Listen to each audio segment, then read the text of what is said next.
বঙ্গোপসাগরে সৃষ্টি হওয়া গভীর নিম্নচাপটি প্রবল ঘূর্ণিঝড়ে রূপ নিতে পারে।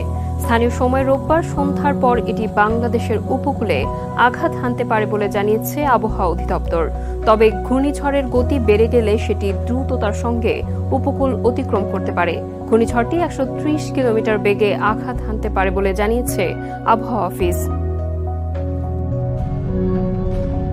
বঙ্গোপসাগরে সৃষ্ট গভীর নিম্নচাপটি প্রবল ঘূর্ণিঝড়ে পরিণত হয়ে রোববার ভারতের পশ্চিমবঙ্গ ও বাংলাদেশ উপকূলের সমুদ্র তীরবর্তী ও আশপাশের অঞ্চলে আঘাত হানতে পারে।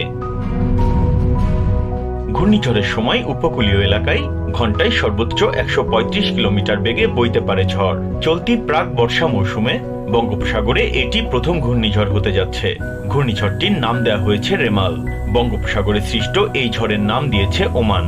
আরবি শব্দ রেমালের অর্থ বালি। বাংলাদেশের আবহাওয়া অধিদপ্তরের এক বিজ্ঞপ্তিতে বলা হয়েছে, রোববার সন্ধ্যা 6টার পর থেকে ঘূর্ণিঝড়ের কেন্দ্রভাগ পটুয়াখালীর খেপুপাড়া দিয়ে স্থলভাগে প্রবেশ করবে।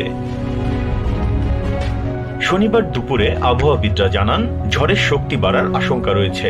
যেহেতু সাগরের মাঝ বরাবর দিয়ে আসছে, তাতে শক্তি সঞ্চয় করে এটি সিভিয়ার বা প্রবল ঘূর্ণিঝড়ে রূপ নিতে পারে। এটা যদি ইন্ডিয়ার কোস্ট ঘেঁষে আসতো তাহলে শক্তি সঞ্চয় করার সুযোগটা কম পেত। ঘূর্ণিঝড় রেমালের প্রভাবে খুলনা, বরিশাল, ঢাকা, রাজশাহী ও চট্টগ্রাম বিভাগে হালকা থেকে ভারী বৃষ্টিপাত হতে পারে বলে জানিয়েছে আবহাওয়া অধিদপ্তর। বিপ্রজিৎ চন্দ, TVN 24, ঢাকা।